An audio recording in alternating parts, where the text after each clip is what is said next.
Good morning friends. Transport and plant के हमारे chapter में हमने अब तक डिस्कस किया था कुछ विभिन्न प्रकार के दाबों में संबंध। जैसे लास्ट लेक्चर में हमने डिस्कस किया था ओपी, परासरण दाब,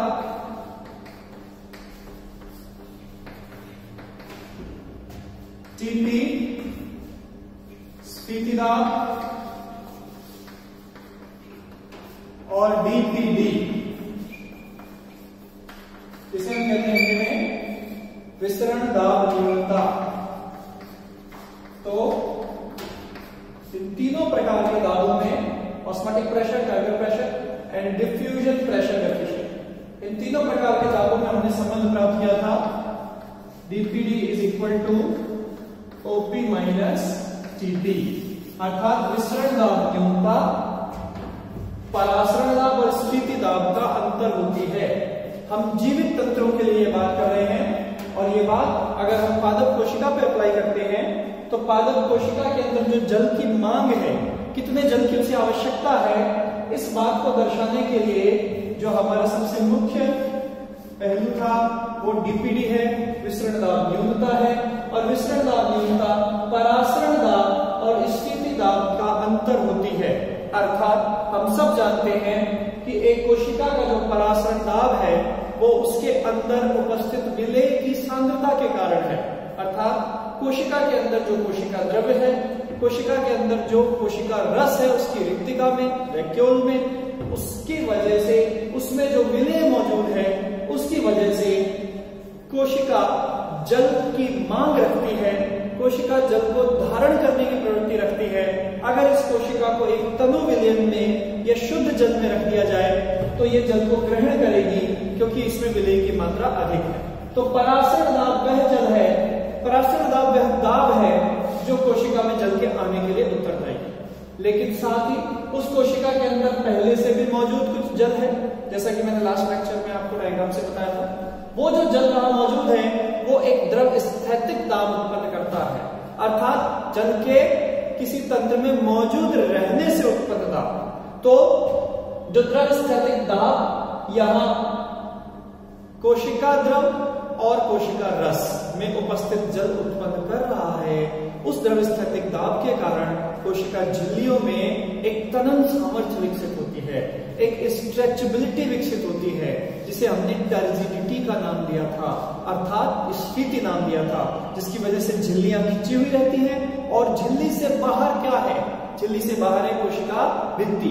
उस कोशिका भित्ति पर कोशिका झिल्लियां दाब आरोपित करती हैं।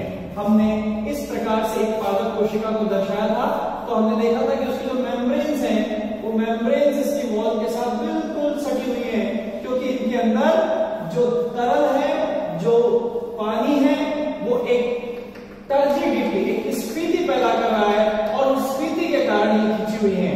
तो देखिए, ये पहले से मौजूद जल अगर इस तंत्र को मैं शुद्ध जल में या तनु विलयन में रखता हूं तो ये पहले से मौजूद जल उसके आने का विरोध करेगा, क्योंकि झिल्लियां खिंची अवस्था में जो भित्ति पर दाब डाल रही है और इस प्रकार ये भित्ति आने वाले जल का विरोध करेगी। तो हम समझ सकते हैं कि टर्गर प्रेशर किसी सिस्टम में, किसी जीवित तंत्र में जल के प्रवेश का विरोध कर रहा है और परासरण दाब उसका समर्थन कर रहा है। तो इन दोनों का अंतर ही उस तंत्र की वास्तविक जल की मांग होगी। और फिर हमने देखा था कि यदि लगातार उस तंत्र में जल प्रवेश करेगा तो उसके आने से ये टर्गर प्रेशर बढ़ेगा, और टीपी जब बढ़ेगा तो टीपी किसके बराबर हो जाएगा? एक टाइम पर ओपी के बराबर। और जब टीपी ओपी के बराबर हो जाएगा तो ये अंतर समाप्त हो जाएगा और इस तरह से तंत्र की जल की मांग शून्य हो जाएगी। ऐसी कोशिका को हमने कहा था पूर्ण स्फीत कोशिका, फुली टर्जिड सेल, जिसकी डीपीडी 0 होती है। और डीपीडी 0 यानी जल की मांग शून्य रखने वाली कोशिका को आप तनु विलयन में रख दो, आप शुद्ध जल में रख दो, उसके अंदर कोई नेट फ्लो ऑफ वाटर नहीं होगा, यानी उसके अंदर जल प्रवेश नहीं करेगा। तो एक तो ये स्थिति बताई थी। दूसरी स्थिति हमने देखी थी जब कोशिका के अंदर जल की मात्रा पहले से बहुत कम है, मतलब कि पहले से ही उसमें इतना कम जल है कि वो किसी प्रकार की स्फीति पैदा नहीं करता, अर्थात ये झिल्लियां अब यहाँ तनी हुई अवस्था में नहीं रहेंगी, ये भित्ति पर कोई दाब आरोपित नहीं करेंगी, जिसकी वजह से उसका दाब शून्य हो जाएगा। यानी एक स्थिति जहां पे टर्गर प्रेशर अगर 0 हो जाता है तो फिर उसकी डीपीडी हमने क्या देखी थी, उसकी डीपीडी यहाँ पे एक तंत्र के लिए सर्वाधिक कही जा सकती है जीवित तंत्र के लिए, और ये परासरण दाब के बराबर होगी। यानी यहाँ पर केवल परासरण दाब ही तंत्र में जल के प्रवेश का निर्धारण करने में सक्षम होगा, लेकिन आमतौर पर ऐसा नहीं।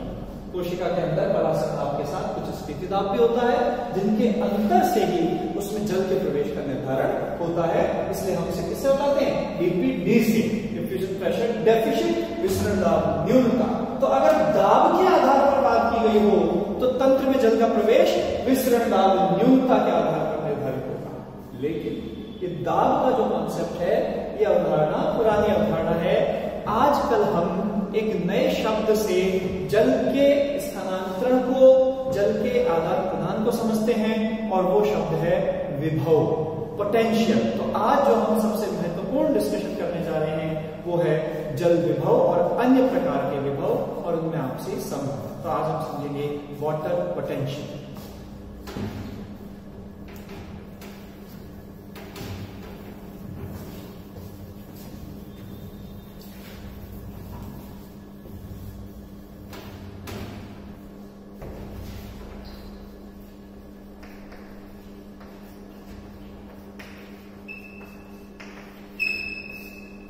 वाटर पोटेंशियल, हिंदी में इसे कहा गया जल विभव।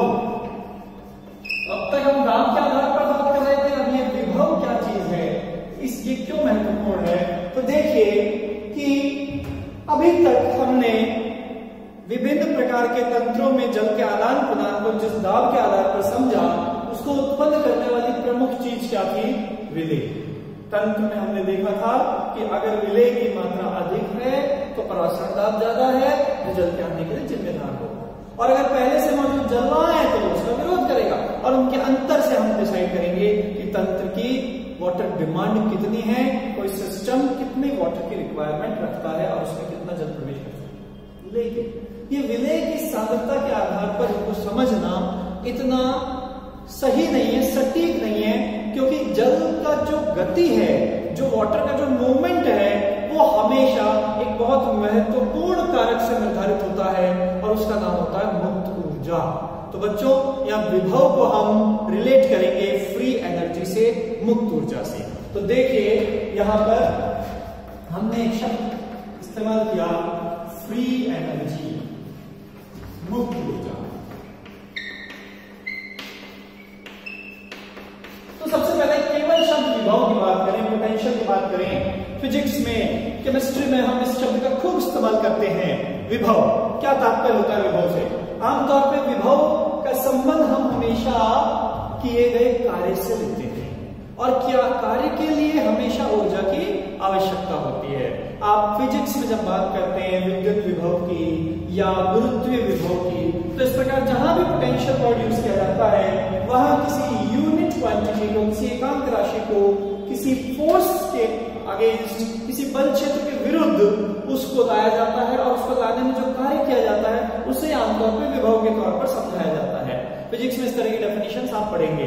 तो देखिए यहाँ विभव का संबंध कार्य से है, या हम यूं कहें कार्य करने की क्षमता से है। पोटेंशियल वर्ड नॉर्मली भी हम सामान्य बोलचाल की भाषा में इस्तेमाल करते हैं कि पोटेंशियल, इसमें इस कार्य को करने का पोटेंशियल है क्या, क्षमता है क्या। तो क्षमता से मतलब हम उसका संबंध किसी कार्य से लगा रहे हैं, और कार्य करने के लिए हमेशा किसकी आवश्यकता होती है, ऊर्जा। तो यहां हमने एक शब्द इस्तेमाल किया, मुक्त ऊर्जा। मुक्त ऊर्जा का तात्पर्य क्या है बच्चों? किसी भी तंत्र में कार्य करने के लिए जो ऊर्जा स्वतंत्र होती है वो मुक्त ऊर्जा होती है। तंत्र की समस्त ऊर्जा को कार्य में रूपांतरित नहीं किया जा सकता, परंतु तंत्र की जितनी ऊर्जा कार्य में परिवर्तित की जा सकती है वो मुक्त ऊर्जा कहलाती है। शुद्ध जल के अंदर भी वैसी ही मुक्त ऊर्जा होती है। शुद्ध जल की मुक्त ऊर्जा का मापन हम कैसे करें? एक बीकर में जल रखा है, एक बाल्टी में जल भरा है, एक तालाब में जल भरा है, उसकी मुक्त ऊर्जा हमें कैसे पता चलेगी? जब तक वो वहां मौजूद है, स्थिर है, हमें उस मुक्त ऊर्जा का आभास नहीं होगा। लेकिन अगर उस बीकर को आप तोड़ देते हैं तो वो जल बहकर सब जगह फैल जाता है। बांधों में आपने देखा होगा जो बड़े बड़े डैम होते हैं उनमें कितनी मोटी दीवारें जल कर होती रहती हैं, पर अगर उस दीवार में एक छोटी सी दरार हो जाए तो आप देखो वो जल कितनी तीव्रता से प्रवाहित होता है और वो कितना बड़ा विनाश कर सकता है। वो इस वजह से कर सकता है कि वहां जो उसकी संचित मात्रा है वो मात्रा बहुत अत्यधिक मुक्त ऊर्जा रखे हुए है, और वो मुक्त ऊर्जा अगर कार्य में रूपांतरित हो तो वो बहुत बड़ा कार्य कर सकती है। इसीलिए कहीं भी किसी भी तंत्र में जो स्थित जल है उसके अंदर भी अपनी मुक्त ऊर्जा होती है और वो कार्य में रूपांतरित हो सकती है। तो फिर यहाँ पर जल की मुक्त ऊर्जा को हमने समझा, तो इतना हम समझ सकते हैं कि अगर किसी तंत्र में शुद्ध जल है तो इस शुद्ध जल के जो कण है इनकी जो गतिशीलता है, इनके जो अंदर काइनेटिक एनर्जी मौजूद है, ये सबसे ज्यादा, आप कह सकते हो कि शुद्ध जल के अंदर सबसे ज्यादा गतिज ऊर्जा होगी, शुद्ध जल के अंदर सबसे ज्यादा मुक्त ऊर्जा होगी। किसकी तुलना में? अगर मैं बाहर से इसमें कोई विलेय मिला दूं, जैसे मान लीजिए ये तो एक प्योर सॉल्वेंट है, हम जल को विलायक के तौर पर इस्तेमाल करते हैं, और ये एक विलयन है, मान लीजिए 1 मोल NaCl सॉल्यूशन है। तो प्योर जल, शुद्ध जल है, उसकी तुलना में कोई विलयन, इसको तो हमने क्या कह दिया? विलायक, सॉल्वेंट, और यहाँ सॉल्वेंट के अंदर कुछ सॉल्यूट मिलाने से वो क्या बन गया? सॉल्यूशन, विलयन। तो शुद्ध विलायक के अंदर जल के अणुओं की मुक्त ऊर्जा सर्वाधिक है, मैं आपसे कहना चाह रहा हूं। और अगर हमने इसमें कोई विलय मिक्स कर दिया, मान लीजिए यहाँ पे अब इसके अंदर NaCl जुड़ा हुआ है, तो यहाँ NaCl के कण भी इसके अंदर मौजूद होंगे, क्या आप जल के अणुओं की स्वतंत्र गति हो पाएगी? नहीं। इसका मतलब अब जल की मुक्त ऊर्जा में निश्चित रूप से कुछ कमी आई है। इस कमी का मापन हम कैसे करें? पहले हमें शुद्ध जल के लिए इसका कोई मान निर्धारित करना पड़ेगा। तो इसीलिए जो जल विभव की परिभाषा मानी गई उसमें शुद्ध विलायक को एक स्टैंडर्ड के तौर पे लिया गया, एक मानक के तौर पे लिया गया, और इसकी जो मुक्त ऊर्जा है उसमें जो कमी आती है, किसी विलयन में जब हम कोई शुद्ध विलायक में विलय मिलाकर कोई विलयन बना देते हैं तो इसमें जो कमी आती है उसी को हम माप सकते हैं। तो देखिए जल विभव की जो परिभाषा है वो इस मुक्त ऊर्जा पर आधारित है। कई बार इसे रासायनिक विभव भी बोल दिया जाता है, केमिकल पोटेंशियल भी बोल दिया जाता है।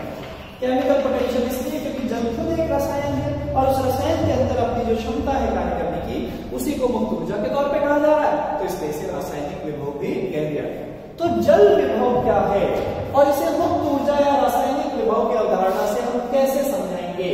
देखिए इसके लिए सबसे पहले मैं आपको परिभाषा बताता हूं। किसी विलयन का जल विभव आमतौर पर कोशिकाओं में किसी भी जीवित तंत्र में शुद्ध जल तो होता नहीं, हमेशा क्या होते हैं? विलयन होते हैं। उन विलयनों में जल में कुछ विलय मिले रहते हैं। तो देखिए किसी विलयन का जल विभव शुद्ध विलायक की तुलना में मुक्त ऊर्जा का अंतर है, और इसका मापन किस पर किया जाता है? इसका मापन हमेशा नॉर्मल टेम्परेचर प्रेशर पर किया जाता है। सामान्य ताप और दाब पर किसी विलयन का जल विभव शुद्ध विलायक की तुलना में मुक्त ऊर्जा का अंतर है। तो फिर शुद्ध जल के लिए जल विभव क्या होगा? अब इस परिभाषा को समझिए कि मैंने कहा है कि शुद्ध जल की तुलना में मुक्त ऊर्जा का अंतर। अभी अभी हमने कहा शुद्ध जल के लिए ये जो मुक्त ऊर्जा है, फ्री एनर्जी है, ये फ्री एनर्जी कितनी है? सर्वाधिक है, मैक्सिमम है। लेकिन जब हमने इसमें विलय मिलाया तो इसमें क्या आई? कमी आई। इसी कमी को क्या माना जा रहा है? इसी कमी को उस विलयन का जल विभव माना जा रहा है। तो फिर मुझे एक बात बताइए कि अगर यहाँ शुद्ध जल के अंदर जो मुक्त ऊर्जा है उसकी तुलना में दोबारा शुद्ध जल से ही करूं तो दोनों के अंदर मुक्त ऊर्जा का अंतर कितना? शून्य। जब दोनों तरफ शुद्ध जल होगा तो इनके अंदर आपस में मुक्त ऊर्जा का अंतर शून्य आएगा। तो फिर water potential for pure water क्या हो गया? जीरो। हमने डेफिनेशन क्या दी थी? हमने डेफिनेशन दी थी किसी विलयन का जल विभव शुद्ध विलायक की तुलना में मुक्त ऊर्जा का अंतर है, और विलयन की जगह भी मैंने क्या रख दिया? शुद्ध जल ही रख दिया। तो विलायक का विलायक से अंतर कितना? शून्य। इसलिए शुद्ध विलायक का जल विभव कितना? शून्य। तो फिर हम जानते हैं कि विलय मिलाने पर अब इसके मुक्त ऊर्जा में कमी ही आनी है। तो जब इसमें कमी आनी है और इसका अधिकतम मान शून्य है, तो फिर इससे आगे इसके सभी मान कैसे प्राप्त होंगे? निश्चित तौर पर ऋणात्मक प्राप्त होंगे। यानी सभी प्रकार के विलयनों के लिए साई W की वैल्यू हमेशा क्या आएगी? नेगेटिव आएगी। इसीलिए किसी भी प्रकार के विलयन के लिए जिसमें शुद्ध जल में कुछ भी विलय मिला हो, जल विभव हमेशा कैसा प्राप्त होता है? ऋणात्मक प्राप्त होता है। तो जल विभव के संख्यात्मक मान हमेशा ऋणात्मक आते हैं। केवल शुद्ध जल के लिए वो क्या आता है? शून्य आता है। शून्य क्यों आता है? हमने एक स्टैंडर्ड पैरामीटर सेट किया ऊर्जा के अंतर को समझने के लिए। हालांकि हम ये नहीं कहेंगे कि शुद्ध जल में मुक्त ऊर्जा शून्य है, हम ये कहेंगे शुद्ध जल की मुक्त ऊर्जा सर्वाधिक है, लेकिन उसका मान हमने क्या रखा है? 0 रखा है। 0 का मतलब कि इसके अंदर शुद्ध जल की मुक्त ऊर्जा से अंतर कितना है? शून्य है। अर्थात शुद्ध जल का जल विभव शून्य तो होता है, पर वो किसे बताता है? वो उसके अंदर उपस्थित सर्वाधिक मुक्त ऊर्जा को बताता है। इसीलिए हम ये भी कह सकते हैं कि शुद्ध जल का जल विभव सर्वाधिक होता है, परंतु उसकी न्यूमेरिकल वैल्यू क्या मानी जाती है? 0 मानी जाती है। तो फिर बाकी सभी विलयनों का जल विभव क्या आ गया? अगर अधिकतम मान शून्य है, if the maximum value is 0, तो बाकी सारे क्या हो गए? बाकी सारे किस में जाएंगे? नेगेटिव में जाएंगे। तो जितना ज्यादा सॉल्यूट बढ़ता जाएगा उतनी ज्यादा ये वैल्यू क्या होती जाएगी? नेगेटिव होती जाएगी। तो अधिक विलय रखने वाले, अधिक सांद्र विलयन, हाइपरटोनिक सॉल्यूशन जो है वो ज्यादा अधिक ऋणात्मक जल विभव रखेंगे। तो जैसे जैसे विलय की सांद्रता बढ़ती गई, मुक्त ऊर्जा में कमी आती गई, जल विभव घटता गया और ज्यादा कौन सी साइड चला गया? Negative side. तो मोर नेगेटिव वैल्यू हमें प्राप्त होती है। ठीक है, तो इस प्रकार हमने मुक्त ऊर्जा की अवधारणा के आधार पर जल विभव को समझा और अब हम जल विभव के आधार पर जल की गति को देखते हैं। हम 3 अलग अलग तंत्रों की बात करते हैं। मान लीजिए ये 3 कोशिकाएं हैं हमारे सामने, इनको हमने ऐसे दर्शा दिया।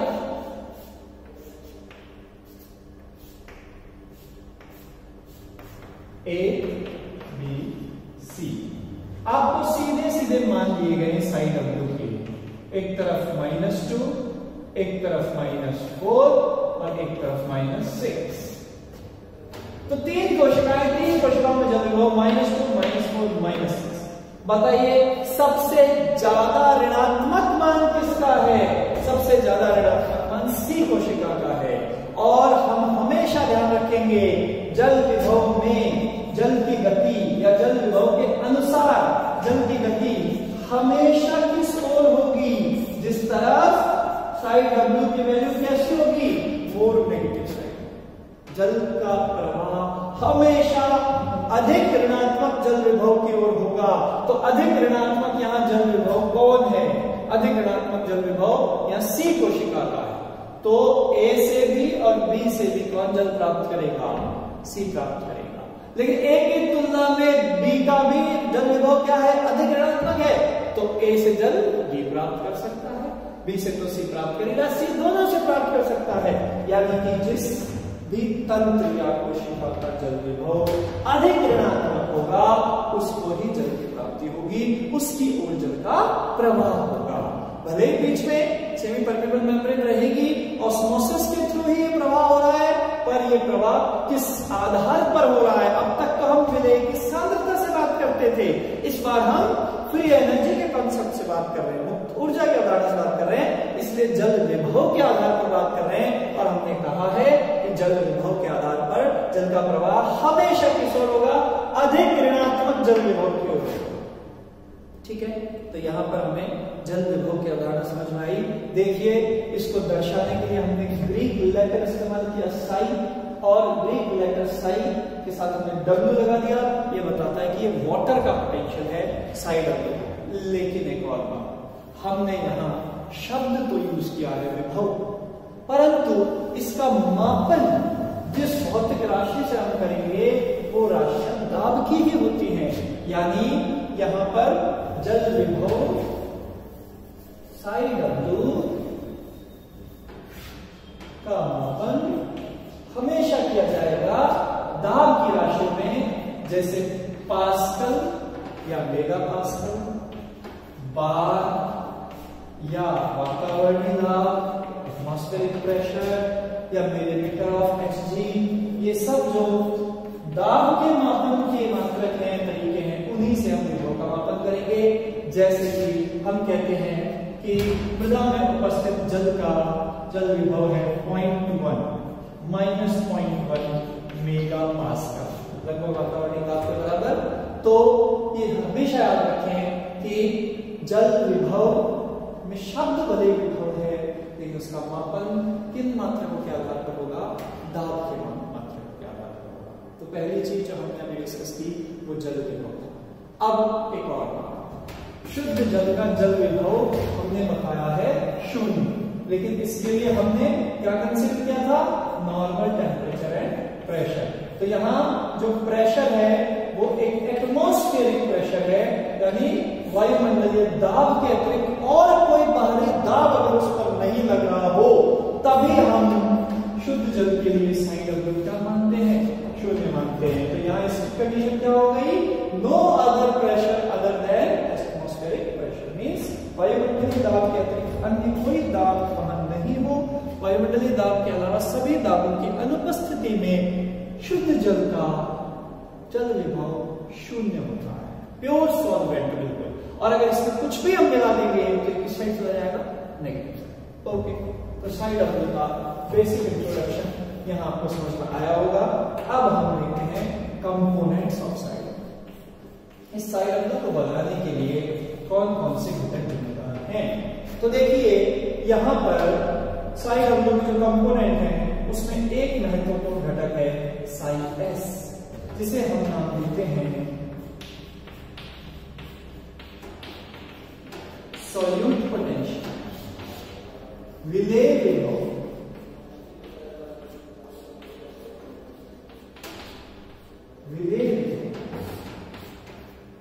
तो ये जो सॉल्यूट पोटेंशियल है, विलेय विभव है, ये भी एक तरह से मुक्त ऊर्जा का ही कॉन्सेप्ट है, फ्री एनर्जी का कॉन्सेप्ट है। पर यहां शामिल कौन हो गया? सॉल्यूट शामिल हो गया। इसे हम कैसे डिफाइन करेंगे? इसे हम डिफाइन करेंगे कि प्योर सॉल्वेंट में सॉल्यूट मिक्स कर देने पर जो फ्री एनर्जी का अंतर आता है या उसमें जो कमी आती है, वही उसका क्या होती है? विलेय विभव होती है। यानी कि कैसे समझेंगे इस बात को? शुद्ध जल में विलेय को मिलाने पर मुक्त ऊर्जा में आई कमी या मुक्त ऊर्जा में आया अंतर ही विलेय विभव है। यानी विलेय विभव किसी विलयन में होने के लिए कौन जिम्मेदार है? विलेय जिम्मेदार है। विलेय पर आधारित एक और पैरामीटर हमने डिस्कस किया था, अगर हमें याद हो तो। ऐसा विलयन का ऐसा गुण जो केवल विलेय के कारण है, अगर आपको याद हो तो हमने एक प्रेशर इस तरह का पढ़ा था जिसमें केवल और केवल कौन जिम्मेदार था? सॉल्यूट जिम्मेदार था, और उस प्रेशर का नाम है ऑस्मोटिक प्रेशर OP। वहां हम क्या कहते थे? विलयन में उपस्थित विलेय के कणों के कारण उत्पन्न दाब। और यहां हम क्या कह रहे हैं? विलयन में उपस्थित विलेय के कारण शुद्ध विलायक की तुलना में आई मुक्त ऊर्जा में कमी। तो इस तरह से ऑस्मोटिक प्रेशर और सॉल्यूट पोटेंशियल, ये दोनों सॉल्यूट की वजह से उत्पन्न होने वाले कारण हैं। पर ऑस्मोटिक प्रेशर तो क्या था? एक ऐसा प्रेशर था जो उस सिस्टम में वाटर की एंट्री यानी उस तंत्र में जल के प्रवेश को निर्धारित करता था, और इसके मान धनात्मक प्राप्त होते थे। परंतु सॉल्यूट पोटेंशियल शुद्ध जल की तुलना में मुक्त ऊर्जा में एक कमी है, और शुद्ध जल के लिए मान हमने 0 माना है। तो फिर ये कमी हमेशा किस दिशा में जाएगी?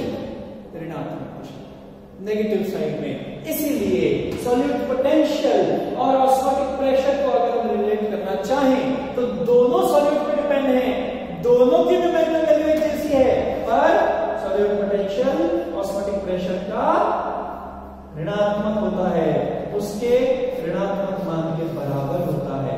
यानी इन दोनों का न्यूमेरिकल वैल्यू सेम होगी, पर साइन S नेगेटिव। जितना भी मान ऑस्मोटिक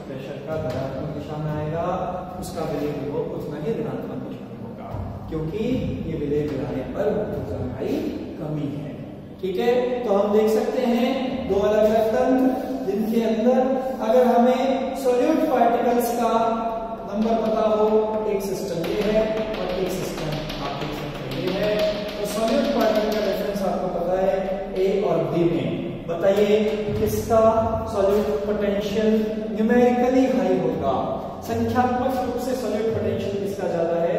बी का ज्यादा है, क्योंकि इसमें विभव के कण अधिक है, परंतु इसकी वैल्यू कैसी होगी? माइनस साइड में होगी।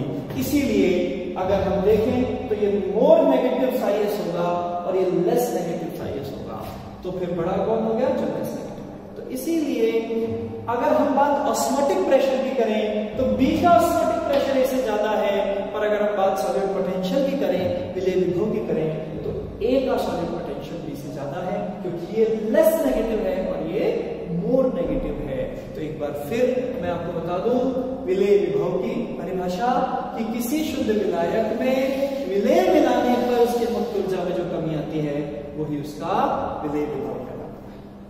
कुछ हमें ये परिभाषा जल विभव के जैसी लग रही है, तो क्या ये दोनों एक जैसे हैं या ये दोनों ही परिभाषा एक है?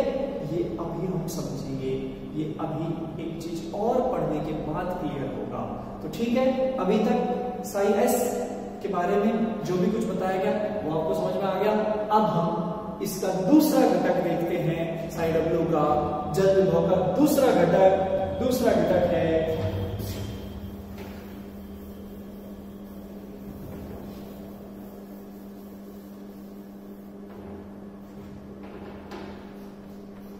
साई पी। इसे कहा जाता है प्रेशर पोटेंशियल, दाब विभव। देखिए क्या है दाब विभव?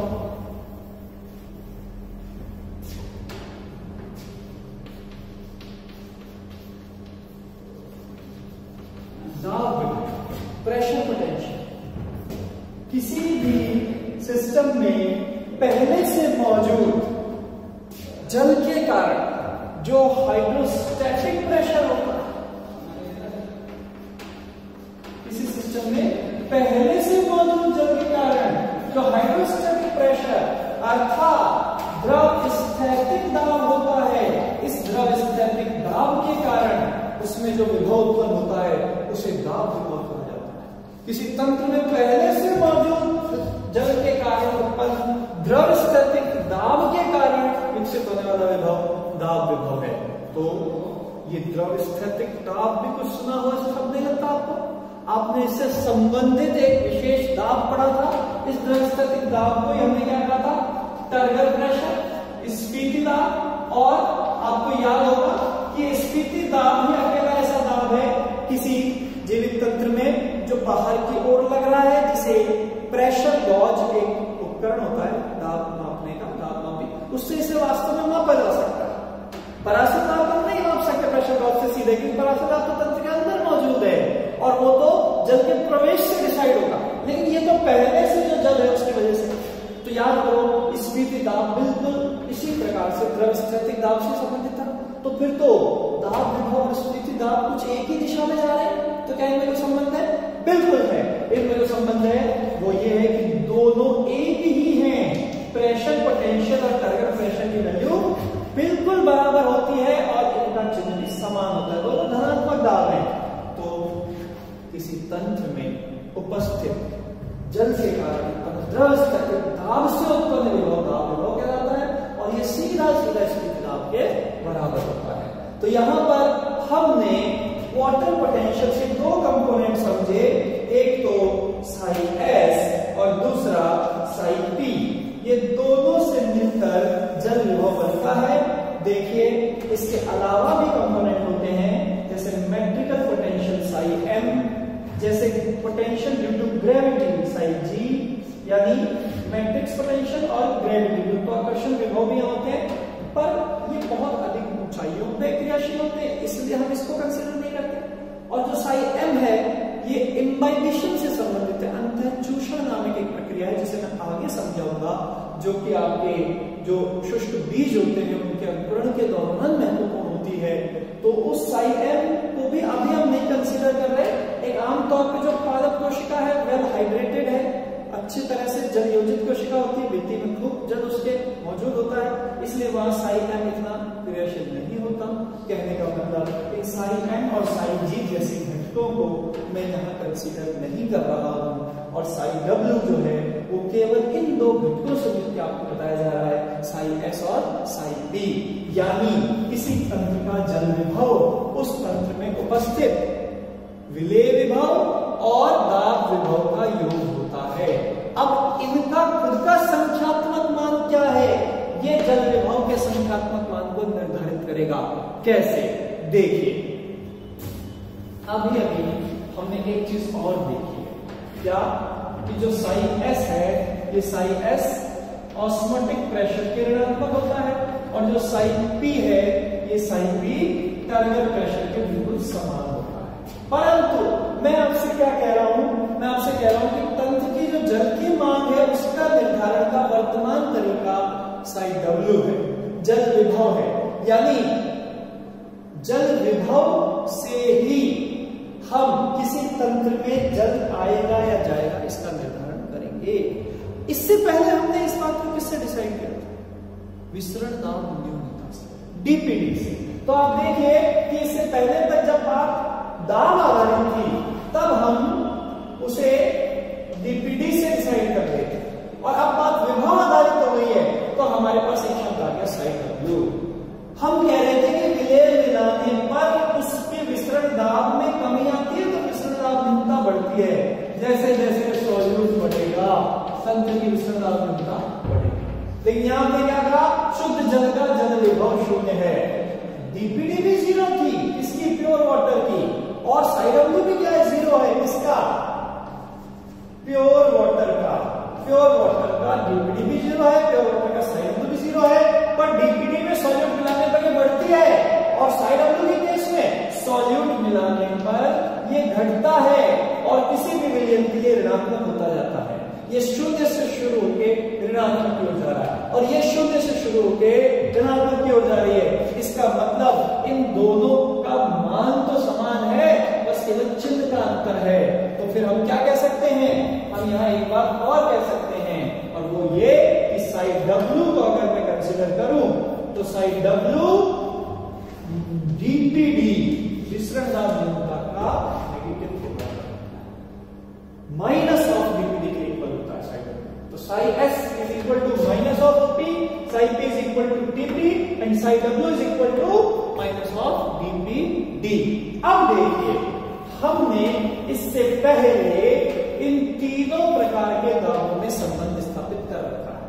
कैसे किया था, ध्यान दीजिए, हमें याद है कि डीपीडी का अन्य प्रकार के दाबों से क्या संबंध है, DPD is equal to OP minus TP. तो फिर डीपीडी की जगह हम क्या रख सकते हैं, minus of Sai W. OP की जगह हम क्या रख सकते हैं, माइनस ऑफ साई एस। यही समझाया अभी हमने, देखिए। और टीपी तो साई पी के बिल्कुल बराबर है, टीपी की जगह मैं रख सकता हूं सीधा सीधा साई पी। यहां से हम माइनस कॉमन लेते हैं, psi W is equal to minus common psi S plus psi P. तो इस प्रकार से ये संबंध हमारा स्थापित हो जाता है कि साई डब्ल्यू साई एस और साई पी के न्यूमेरिकल वैल्यू के बराबर होता है। इस प्रकार हम तीनों प्रकार के विभव में संबंध स्थापित कर सकते हैं। बोलिए, बात आपस में आई? तो हमने सबसे पहले विभिन्न प्रकार के दाबों में संबंध समझा, जिसमें ऑस्मोटिक प्रेशर, टर्बुलेंट प्रेशर और डीपीडी इंपॉर्टेंट थी। फिर हमने विभिन्न प्रकार के विभव में संबंध समझा, जिसमें साई डब्ल्यू, साई एस और साई पी इंपॉर्टेंट है। लेकिन यहाँ ध्यान रखना है, साई एस के अपने मान होते हैं ऋणात्मक दिशा में, साई पी के अपने मान होते हैं धनात्मक दिशा में। साई डब्ल्यू या तो जीरो होगा या हमेशा ऋणात्मक होगा। अब वो जो मैंने अभी आपको कही थी कि साई एस की परिभाषा जो है वो कुछ साई डब्ल्यू जैसी तो लग रही है, कि उधर भी हम कह रहे हैं विलेय मिलाने पर मुक्त ऊर्जा में आई कमी, और साई एस के लिए भी हम ये कह रहे हैं कि विलेय मिलाने पर विभव में आई कमी। तो क्या ये दोनों समान हैं? बिल्कुल समान हैं। अगर हम बात किसकी करें, केवल किसी विलयन की करें, ना कि जीवित तंत्र की। एक बीकर में रखे हुए सॉल्यूशन के बारे में विचार करो। ये 1m NaCl सॉल्यूशन है। इस 1m NaCl सॉल्यूशन का जो साई W होगा वो सिर्फ साई S से डिसाइड होगा, क्योंकि साई P यहां नहीं है। आप कहोगे तरल तो है इसमें, पर ये तरल क्या कोई द्रव स्थिति